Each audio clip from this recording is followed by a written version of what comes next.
जय महाराष्ट्र। मी मनसे जिल्हा अध्यक्ष राजू पाटील किडसे, वाशिम। व्हिडिओ बनवण्याचं कारण एकच, जो गेल्या 7 किंवा 8 तारखेला महाराष्ट्र नवनिर्माण सेनेच्या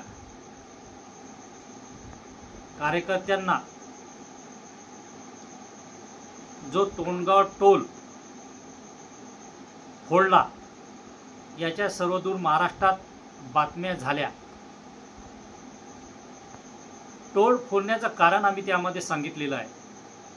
सतत 3 ते 4 वर्षापासून आम्ही त्या टोलवरच्या सुविधाच्या संदर्भात सतत राष्ट्रीय महामार्ग प्राधिकरण यांच्याशी निवेदन देऊन, पत्र व्यवहार करून, तिथे रास्ता रोको करून,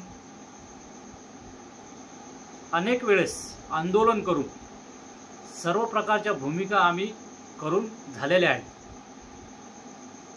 ज्या पद्धतीने टोलनाक्यापासून टोणगाव टोलनाक्याच्या कनेरगावकडे जात असताना अवघ्या 400 ते 500 मीटरवर जो रस्ता अपूर्ण आहे, तो रस्ता पूर्ण करण्याला या प्रशासनाला वेळ नाही। 3 ते 4 तिथे अपघात झाले। त्या अपघातामध्ये 3 ते 4 लोक मरण पावले आणि तिथल्या स्थानिक टोणगावच्या स्थानिक लोकांनी तिथं आंदोलन करून, रास्ता रोको करून, तिथल्या अपघात झालेल्या मृत्यू पावलेल्या व्यक्तीसाठी शासनाला द्यायला पैसे आहेत, 5 ते 6 लाख रुपये त्या व्यक्तीला दिले आहेत। परंतु एवढेच पैसे जर तिथे सुखसुविधेला व त्या रस्त्याला लावले असते तर रस्ता दुरुस्त झाला असता, सुखसुविधा झाल्या असत्या। आणि हे तर आहेच। मला सांगा, टोल नाका हे कशासाठी बसवला? 100% टोल नाक्याची वसुली जी होते जनतेच्या टॅक्समधूनच जाते। जिथे सुखसुविधा पाहिजे ते नाहीत, त्याच्यामुळे आम्ही मागणी करतो, पण ती मागणीला कुठेही दुजोरा देत नाही। त्याच मनसेच्या रोषातून, कार्यकर्त्याचा रोष व्यक्त झाला, टोल नाका फोडण्यात आला, 100% फोडण्यात आला। आणि त्या फोडण्यामध्ये CCTV कॅमेरे, जेव्हा पोलिसांनी इथं चौकशी केली, CCTVचे फुटेज द्या, तिथे CCTVचे फुटेज उपलब्ध नाहीत असे FIR मध्ये स्पष्ट लिहिलेले आहेत। आणि CCTVचं कारण काय दाखवलं, ते तो CCTVचे फुटेज काढण्यासाठी ऑपरेटर नाही आहे। याचा मतलब काहीतरी गोलमाल आहे। जेव्हा सगळं व्हिडिओमध्ये तोडफोड करताना दिसते, पण तिथं का दिसत नाही? आणि त्यामध्ये त्यांनी एक उल्लेख बी असा केला, आमच्या कार्यकर्त्यांनी जाऊन भीतीच्या बाजूला भीतीला जाऊन ज्यांनी कोणी आमच्यावर म्हणजे आरोप केले, ज्यांनी कोणी जे रिपोर्ट दिला, त्यांनी सांगितलं माझ्या खिशातून 5000 रुपये हिसकून नेले, मला धक्काबुक्की केली असं सांगितलं त्यांनी रिपोर्टमध्ये दिले। परंतु ते CCTV मध्ये कुठे दिसत नाही।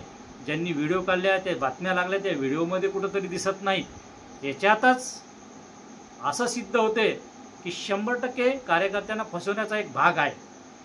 मी सांगू इच्छितो, माझ्या कार्यकर्त्यांना अशा प्रकारचं कोणतं कार्य केलं नाही, करणार नाही। मला आत्मविश्वास आहे, महाराष्ट्र नवनिर्माण सेनेचे कार्यकर्ते स्वाभिमानी आहेत। ते पक्षाशी अशा प्रकारची कुठे प्रतारणा होईल अशा प्रकारचं वागणार नाहीत।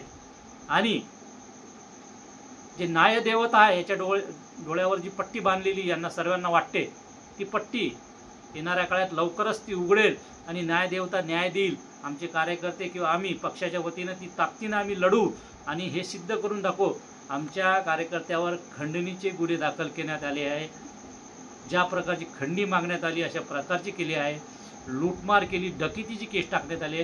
हे आमच्या कुठेही तुम्ही ज्या TV चॅनलला बातम्या पाहिल्या, प्रसार माध्यमातून पाहिले, व्हिडिओला आहे, कुठंही दिसत नाही। पैसे लुटून देण्याचा प्रकारच झालेला नाही। अशा प्रकारच्या कोणाच्या दबावामध्ये पोलीस प्रशासन येऊन आरोप केले, त्यांनी आमच्यावर जे FIR दाखल केला, ते कुणाच्या दबावाखाली केला हे त्यांनाच माहीत। परंतु पोलिसांना मी सांगू इच्छितो, आमचे कार्यकर्ते असे करणार नाही आणि आम्ही ते सिद्ध करून दाखवू। आमच्याकडे पुरावे आहेत त्याचे, आमच्याकडे पण काही पुरावे आहेत। आमच्या कार्यकर्त्यांनी त्याची जो कोणी आहे आरोप करणार त्याच्या खिशातून 5,000 वगैरे नेले हे काही नाही. आम्ही येणाऱ्या काळामध्ये कोर्टात